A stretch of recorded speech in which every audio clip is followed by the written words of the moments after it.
오늘 우리가 읽을 구절은 요한복음 19장 17절에서 25절을 읽었습니다. 오늘 읽은 본문은 세 가지 에피소드로 나눌 수 있습니다. 첫 에피소드는 도입부로 주님께서 십자가로 향하는 길과 또 십자가에 못 박히심이 나옵니다. 그런데 마가복음, 마태복음, 누가복음 모두에서 나오는 구레네 사람인 시몬이라 나오지는 않습니다.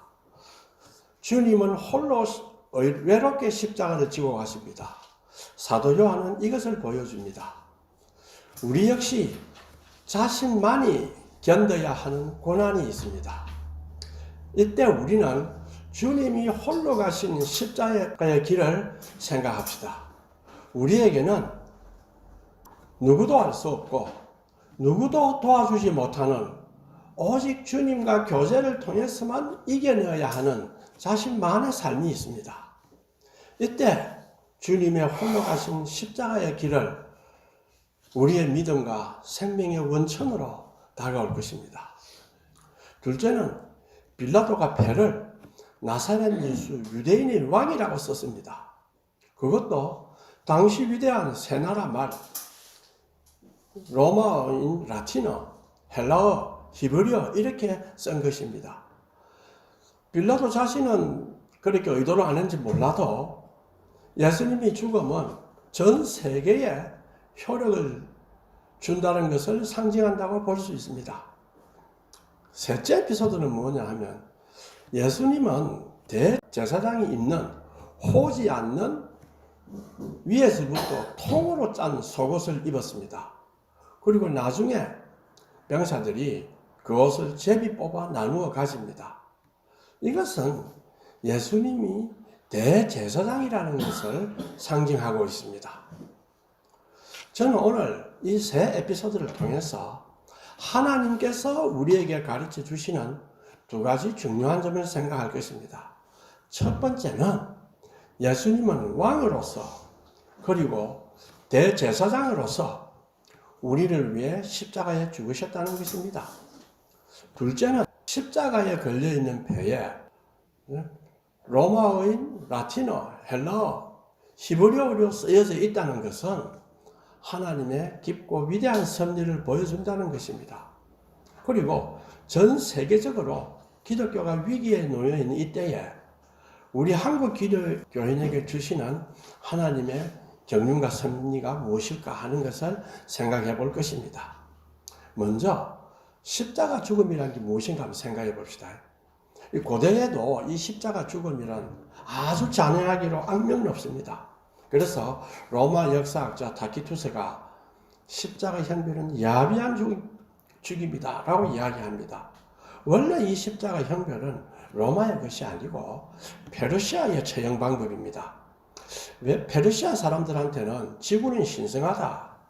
그래서 악한 사람을 처형을 하더라도 악한 사람의 시체가 지구를 더럽힌다는 것을 원하지 않았습니다. 그래서 그 악한 사람을 십자가에 못 박게 하고 땅에 들려서 죽게 하고 그리고 썩은 고기를 먹는 날짐승들과 까마귀 밥이 되게 합니다. 이걸 카르타고가 페르시아로부터 도입했습니다. 로마는 이 칼타고로부터 이것을 배웠습니다. 그런데 로마도 보니 너무 잔인하다고 여겼는지 본국에서는 십자가 처형 방법을 사용하지 않고 속주에서 그리고 노예의 경우에만 사용합니다. 우리가 잘 아는 로마의 정치가이며 문필가인 키케로는 로마 시민을 십자가에 처형한다는 것은 범죄라고 규정하기도 했습니다. 그럼에도 불구하고 주님은 이 거강무도한 자만이 당하는 이 잔인한 십자가의 죽음을 당하십니다. 왜 그럴까요? 예수님은 과연 그렇게 잔인하게 죽임당할 일을 했습니까? 빌라도가 보니 내가 보니 죄가 없다 이렇게 말했습니다. 유대인들, 제사장계가, 사두개인들, 바리새인들은 자신의 체제를 유지하기를 원했습니다. 예수가 그들에게는 그렇게 두려운 존재였을까요? 자, 나귀 타고 평화를 설교한 예수님입니다. 그리고 수고하고 무거운 짐진 자들아 다 내게로 오라. 나는 온유하고 겸손하며 나의 멍에는 가벼움이라고 하신 예수님이 그들에게는 그렇게 무서웠습니다. 지나친 욕심과 거짓을 가진 인간에게는 양심을 보시는 예수님이 아마 상상할 수 없는 두려움을 주었던 모양입니다. 인간은 양심을 아프게 하거나 양심을 깨우치려는 사람들은 아주 정오하는 경우도 많이 있습니다. 이 십자가 처형 장소는 해골골짜기라 불리고 히브리 말로는 골고다라고 합니다. 장소로는 예루살렘에 있습니다. 또 우리가 보면 찬송가에 있죠. 갈보리산 위에 십자가 섰으니 하는 찬송가가 있습니다. 이 갈보리라는 말은 골고다의 라틴어입니다. 도시 경계 안에서 사람을 십자가에 못 박는 것은 불법이기 때문에 이 장소는 도시 성벽 밖에 있어야 합니다. 물론 그 경계가 어디 있는지 우리는 확실하게 알지 못합니다. 이 해골골짜기라는 암울한 이름을 가진 곳으로 향한 이유는 전설에 아담의 해골이 거기에 묻혀 있다고 하기도 하고 또 이러한 암울한 이름을 가진 다른 이유는 그곳이 해골 모양처럼 한 언덕이기도 합니다. 자, 예수님이 십자가에 달리시는데 그냥 단순한 제수로 달리신 것은 아닙니다. 그는 유대인의 왕으로 제사장으로서 십자가에 달립니다. 마태복음 21장 9절을 보면요. 호산나 다윗의 자손이여 찬송하리로다. 주님의 이름으로 오시는 이여 가장 높은 곳에서 호산나 하더라. 5절에 시온의 딸에게 이르기를 내 왕이 내게 임하나니 그는 겸손하여 나귀 곧 멍에 매는 짐승의 새끼를 탔도다 하라. 이 예수가 이 왕이 참된 왕입니다. 이 참된 왕이 아무 죄 없이 십자가에 처형당합니다. 자, 주님이 왕이라는 뜻은 우리가 그의 말에 순종하고 그를 섬겨야 한다는 뜻입니다. 그런데 인간은 그를 범죄자 취급했습니다. 또 하나는 예수님은 대제사장입니다. 히브리서에서 예수님을 대제사장으로 묘사합니다만 여기서는 다음의 상징으로 알 수가 있습니다. 호지 아니하고 위에서부터 통으로 짠 속옷은 대제사장이 입는 옷입니다. 그래서 70인역에는 나오지 않지만은 요세푸스가 대제사장이 입던 발목까지 오는 속옷은 위에서부터 통으로 짠 옷이다 라고 묘사를 합니다.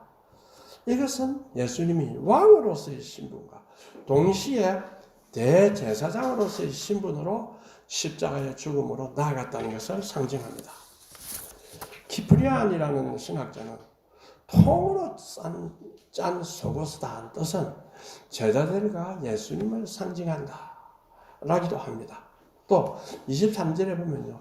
위에서부터 통으로 짰다 이런 이야기가 나오죠. 그 말은 교회의 통일성이 하나님에 의해서 오며 결코 사람에 의해서 파괴되거나 무너지지 않는다는 것을 의미합니다. 그래서 속옷을 찢지 아니하고 제비 뽑아 나눕니다. 여기에 대한 많은 이야기들이 있습니다. 그렇지만은 아담과 모세가 하나님으로부터 호지 아니하는 옷을 받았다는 랍비들의 개념에 비추어서 보다 깊은 상징적 가능성을 또 제시하기도 합니다. 또 메슈타인이라는 학자는 유대인의 구원적 인물이 누굽니까? 족장 요셉이에요. 요셉이 자신이 입고 있던 긴 속옷을 형들에게 빼앗겼습니다. 그 긴 속옷, 성경에 또 채석옷이라 나오는데 그것을 형들이 찢지 않고 제비를 뽑았습니다. 이게 무슨 말입니까? 이게 호지하는 속옷입니다. 채석옷입니다. 예수님이 대제사장으로서 죽는 것이 왜 그렇게 중요합니까? 그것은 당시에 대제사장만이 하나님과 죄인의 중재자입니다. 대제사장이 죄지은 백성이 바치는 희생제물을 하나님께 드려야 그 백성의 죄를 용서해 달라고 하나님께 청원할 수 있습니다. 대제사장만이 할 수 있습니다. 그러니까 예수님이 대제사장이기 때문에 하나님과 우리의 중보자가 될 수가 있습니다. 구약 시대를 완전히 대표할 수 있습니다. 그런데 희생제물을 바쳐야 됩니다. 예수님은 대제사장이니까 희생제물을 하나님께 드려야 됩니다. 희생제물이 어디 있습니까? 양이 아닙니다. 예수님이 스스로를 희생제물로 바쳤습니다. 그래서 예수님은 대제사장이면서 자신이 희생제물이 되어서 하나님께 바쳤습니다. 그래서 우리의 죄를 용서했습니다. 이것은 구약시대처럼 매년 양으로서 희생제물을 바치는 제도를 철폐하고 단번에 자신을 바침으로 우리의 모든 죄 사함을 받습니다. 그리고 하나님께서는 이것을 근거로 해서 우리가 죄를 짓지만은 회개하면 우리 죄를 용서해 주시는 것입니다. 자, 사람들은 이런 질문을 합니다. 2000년 전에 죽은 예수가 나와 무슨 상관이 있습니까? 우리 전도하려 때 제일 문제가 그겁니다. 그때 보십시오. 인간은 모두 죄인입니다. 자신을 돌아보면 죄인이 아니라는 사람은 아무도 없습니다. 그런데 하나님은 누굽니까? 모든 인류의 창조주이며 완벽하게 순수하고 피조물과 분리되어 있으며 거룩한 분으로 거룩하지 않은 어떤 것으로도 더럽혀지지 않으셨습니다. 그러므로 하나님은 죄를 싫어하고 죄를 가까이 할 수가 없습니다. 그렇다면 우리는 용서받을 수가 없습니다. 그렇다면 범죄한 인간에게는 오로지 하나님의 심판이 임하는 길밖에 없습니다. 그러면 어떻게 죄인인 우리 인간이 이 심판에서 벗어나야 합니까? 하나님의 용서가 필요한데 정의로운 하나님은 무조건 죄인을 용서할 수 없습니다. 하나님은 죄인을 용서해 주기 위해서, 우리 다 죄인이다, 우리 자신을 용서해 주기 위해서는 죄인이 받아야 할 형벌이 어떤 죄 없는 자가 담당해 주어야 합니다. 그러면서 하나님께 청원해야 됩니다. 그런데 그 형벌을 받는 자는 반드시 죄가 없어야 합니다. 본인이 죄가 있으면 하나님이 받지 않습니다. 그리고 자발적이어야 합니다. 그러한 분은 누굽니까? 그 형벌을 부여하는 자는 너무 잔인하지 않습니까? 우리들이 지은 죄인데 왜 남에게 형벌을 부여해가지고 용서해 주겠다 하느냐? 이 잔인하지 않느냐? 그래서 하나님은 자기 자신이 자신의 아들을 보내서 형벌을 받게 했습니다. 아들을 보냈다는 말은 강제로 가라 한 것이 아니고 아들이 자발적으로 온 것입니다. 자신이 그 아들을 보냈다는 것은 아버지 자신이 오는 것보다 훨씬 더 고통스러운 겁니다. 그러니 자신이 대신 고난을 받은 것과 똑같습니다. 자신이 고난을 받았으니까 누가 거기에 대해서 말을 할 수가 있습니까? 그래서 하나님은 정의도 성취하고 사랑을 성취하는 것입니다. 그리고 저책을 이 아들을 보내 형벌을 받게 하심으로써 정의를 성취했는데 결코 예수라는 한 애매한 어떤 사람이 죄인을 받아야 할 형벌을 대신 우리가 받아야 할 형벌, 죄인이 받아야 할 형벌을 대신 받은 것이 아닙니다. 하나님의 아들이시기 때문에 또 하나님의 아들이 형벌을 받으시기 때문에 대속의 효과가 있습니다. 예수님의 받으시는 고통은 십자가에 극도로 잔인하다 했죠. 지옥의 형벌과 같은 고통입니다. 그렇다고 하나님은 예수님을 구속을 위한 도구로 사용하고 버리신 것은 아닙니다. 죽음 속에 있으면 하나님의 사랑이 완전할 수가 없습니다. 죽음을 정복해야 구속의 효력이 완전합니다. 하나님은 그래서 예수님을 성령으로 부활하게 하시고 부활하신 주님은 성천하셨습니다. 자, 요약하면 하나님은 자신의 아들을 희생제물로 삼아서 받아주시고 그 아들은 대제사장으로서 자신의 몸을 희생제물로 드렸습니다. 하나님은 그것을 받으시고 믿는 자에게 구원을 주시는 것입니다. 예수님의 죽으심을 속죄 제물로 받으심으로 인간이 구원받을 수 있는 근거를 하나님께서 만드셨습니다. 자, 그렇다면 2000년 전이면 어떻고 3000년 전이면 어떻고 1억 년 전이면 어떻습니까? 이거 아무 문제가 되지 않습니다. 또 지구에서 먼 곳이면 어떻고 유대나라면 어떻고 뭐 아프리카면 어떻고 딴 데면 어떻겠습니까? 아무 관계가 없습니다. 한 분 하나님의 독생자의 죽음을 하나님이 인정하셔서 받으셨다는 그 사실에서 용서받을 수 없는 우리의 죄가 용서받았다는 것입니다.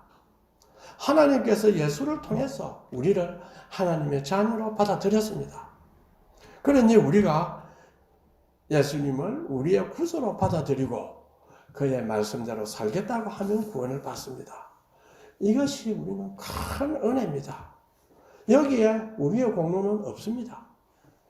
회개하고 주님을 받아들이기만 하면 구원의 큰 은혜가 임합니다. 자, 두 번째 생각해서 볼까요? 예수 십자가 폐에는 히브리어, 라틴어, 헬라어가 새겨져 있습니다. 이 언어는 고대 언어, 세계 언어로 세계의 위대한 나라를 상징합니다. 자, 왜 위대한 나라를 상징한다고 할까요? 하나님이 경륜성에서 각 나라는 세계에 자신의 임무를 수행했습니다. 그리스 세계는 뭐였습니까? 사고의 형식과 논리를 또 미적 형식을 그리스가 가르쳤습니다. 로마는 법과 좋은 정부가 뭐냐 하는 것을 가르쳤습니다. 그러나 히브리 민족은 세계사에서 종교와 참 하나님께 대한 경배를 가르쳤습니다. 이러한 나라는 다 인류 문명사에 큰 기여를 해서 현대 문명을 이루어냈습니다. 역사는 모두 하나님의 섭리와 경륜 속에 있습니다. 이러한 하나님의 경륜을 생각하면 우리 한국 기독교인에게 어떤 교훈을 이 경륜이 준다고 생각할 수 있습니까? 우리는 무엇을 할 수 있습니까? 우리는 외부의 도움만 받다가 그냥 가는 것입니까? 우리 한국 기독교인들은 처음에는 선교사들에 의해 복음을 전해받았습니다. 많은 선교자들의 피와 우리 선배 성도님들의 끊임없는 기도에 의해서 우리는 믿음의 유산을 전수받았습니다. 우리 교회는 세계에 유례없는 성장을 했습니다. 그렇다면 이 은혜에 우리 교회는 하나님께 무엇으로 보답하겠습니까? 지금 세계 기독교는 쇠퇴하고 있습니다. 한국 기독교는 아직 수적으로는 세계에서 많은 포션을 차지하고 있다고 자랑하지만 현재 젊은이들 중에는 3%만이 기독교 신자입니다. 우리가 평균 수명이 10년이 늘었기 때문에 기독교인 수가 10%를 증가한 것처럼 보입니다. 그러나 젊은이는 극도로 감사합니다. 100명 있는 군인들한테 손들을 하면 3명, 30몇 명 있는 학생한테 예수 믿는 사람 손들으라 하면 1명. 고등학생, 중학생 잘 모르겠습니다만 고등학생, 대학교도 그렇습니다. 은혜 받은 우리 기독교는 그동안 교만하고 주님께 충성하지 못했고 미래를 내다보지 못했습니다. 잘 가르쳐야 되고 말씀이 무엇인가를 정확하게 가르치면 지혜도 자라고 삶에 대해서도 남들에게 젠틀하고 모범이 됩니다. 그런데 우리 교회가 그렇게 못했습니다. 성장에 바빴습니다. 이제 우리는 반성하고 말씀을 충실히 이해하고 성령의 조명을 받아서 초대교회의 신앙의 모습을 다시 일으키자 하지 않겠습니까? 앞에서 언급했듯이 그리스는 철학적 사고와 미의 형식의 발전에 기여했고 로마는 법과 공화정이라는 통치체제 형성에 기여했습니다. 히브리 민족은 인권과 윤리와 유일신 하나님 사상을 형성하는 데 기여했습니다. 우리나라는 세계사에 무엇을 기여하겠습니까? 일본처럼 전쟁을 일으켜서 2차 대전을 일으켜서 세계사에 기여하겠습니까? 러시아처럼 공산주의를 만들어가 수출하겠습니까? 우리는 선교사를 많이 파송했고 우리의 정 많은 속성을 말씀을 통해서 주님의 사랑으로 성화시킬 수 있는 그런 좋은 장점이 있다고 생각합니다. 기독교가 세대하는데 우리 한국 교회는 이를 다시 부활시키는데 크게 기여하리라고 생각합니다. 지난 금요일에 이제 기독교 사상 포럼 첫 모임을 우리 교회에서 가졌습니다. 3%밖에 안 되는 청년들을 주님 앞으로 이끌기 위해 그들이 또한 믿음 생활을 기쁘게 할 수 있는 환경을 만들어주기 위해서 나이 많은 우리 부모들이 무엇을 할 것인가 이걸 논의했습니다. 자, 교회가 무엇인가? 사회가 무엇인가? 인간이 무엇인가에 대해서 올바로 알아야 기독교적 관점으로 올바로 이해를 해야 우리가 우리 사회에 우리 자녀들이 기독교 믿음을 가질 수 있게끔 조건을 바꾸어 줄 수가 있습니다. 지금은 또 아주 인공지능 시대입니다. 그래서 우리가 어떤 실천을 할 수 있는가를 연구해서 발표하기로 했습니다. 그래서 우리가 신학 목사이신 권순경 박사가 인공지능에 대한 기독교적 이해를 다루기로 했습니다. 우리보다 훨씬 저보다 강연하러 많이 다녀가지고 인공지능이 어떤 영향을 미치고 있는가를 잘 알고 있습니다. 자, 그러면 우리는 어떤 태도를 가질까요, 앞으로? 저는 마태복음 25장 1절에서 4절에 나오는 열처녀 비유가 우리에게 좋은 태도를 주리라고 생각을 합니다. 우리는 이미 혼인잔치에 들어와 있습니다.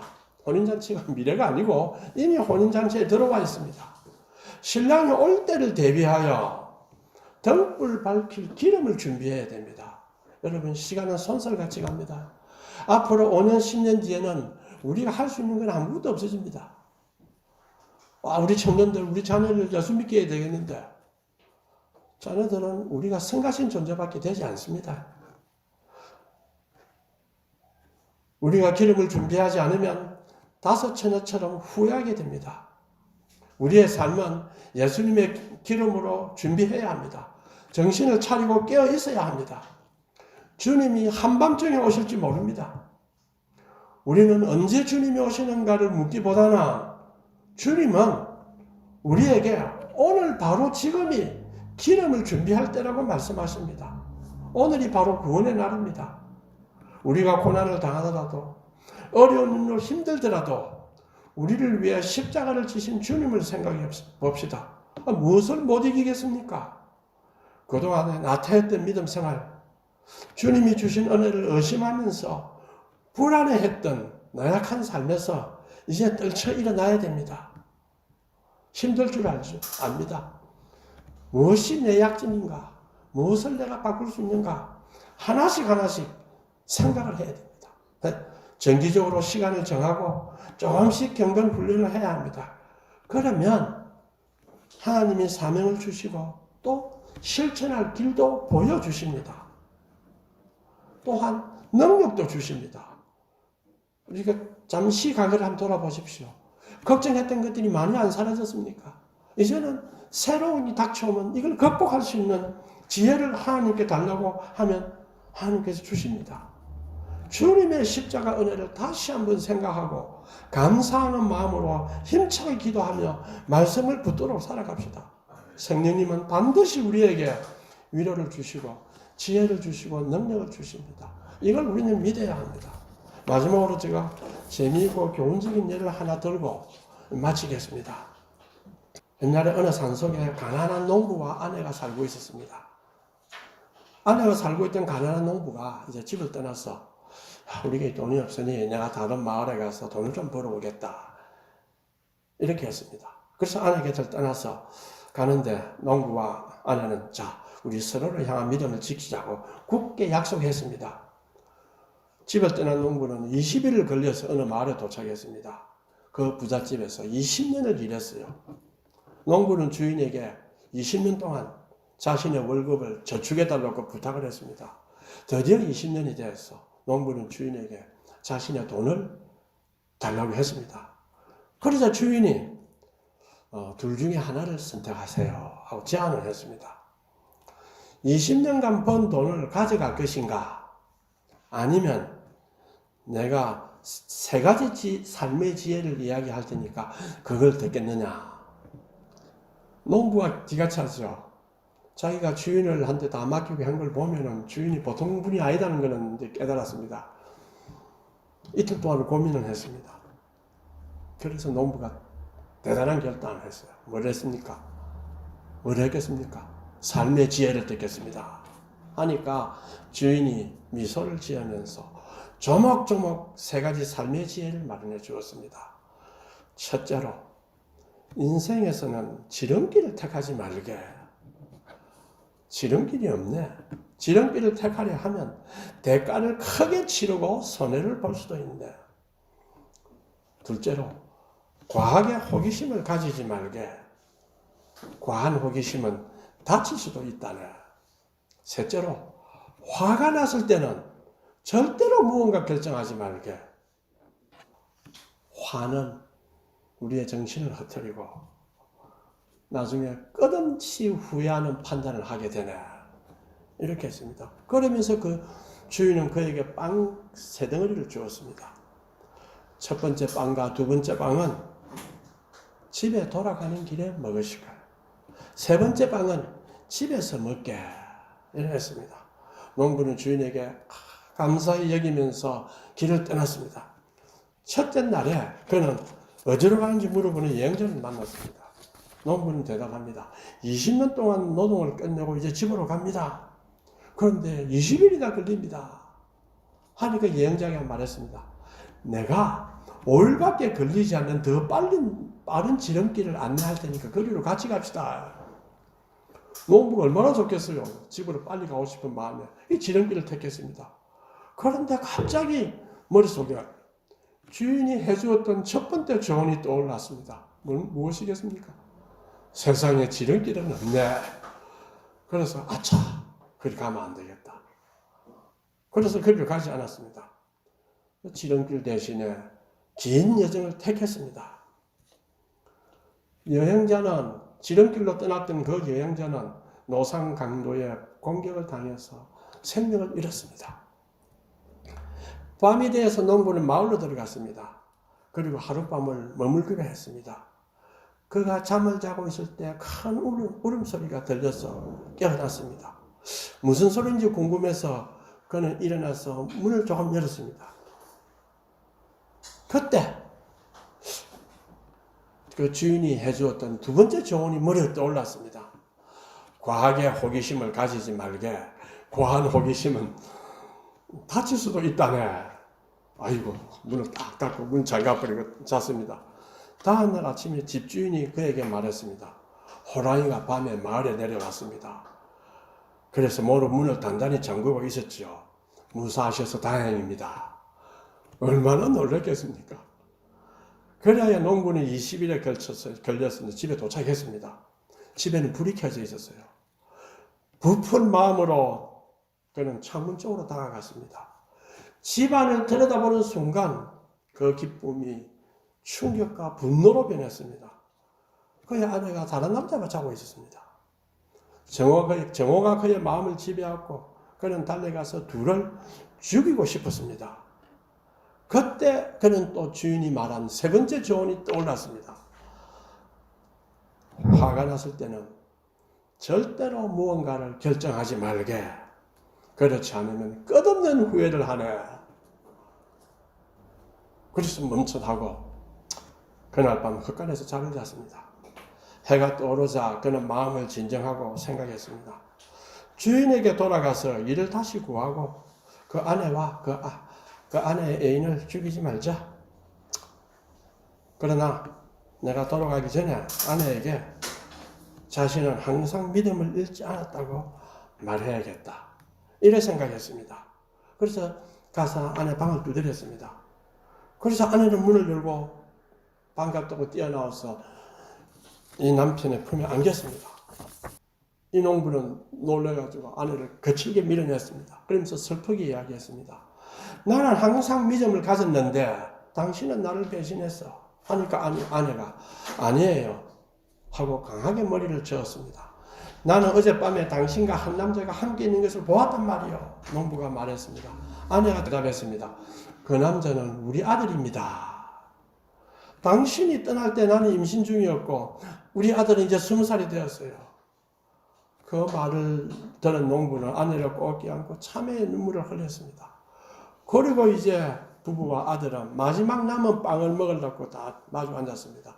빵을 딱 자르고 보니 그 속에는 뭐가 있었겠습니까? 20년 동안 번 돈과 이자가 고스란히 들어있었습니다. 우리가 어렵고 힘들지만 하나님의 지혜를 추구하고 믿고 가면 또 말씀에 충실하려고 노력을 하면 하나님을 원망하지 않으면 지혜를 주십니다. 우리가 하나님을 원망할 때는 성령의 조명이 떠오르지도 않고 내면을 봐도 성령의 가르침이 안 떠오릅니다. 갑자기 떠올라요. 필요할 때는 하나님이 떠오르게 하십니다. 성령이 함께 하십니다. 수고하고 무거운 짐진 자들아 나는 마음이 온유하고 겸손하니 내게 와서 배우라 하신 주님은 십자가의 길을 홀로 갔습니다. 우리가 무슨 화나고 어렵고 고난당할 일 있고 사람들과 비교해가 저 사람은 왜 이런다 나는 왜 이런다 이렇게 할 필요가 없습니다. 왜?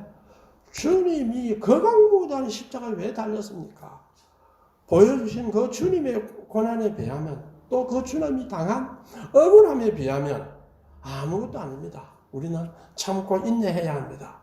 그러면 주님은 놀랄만한 평화와 축복을 주시고 우리에게 삶의 지혜를 주십니다.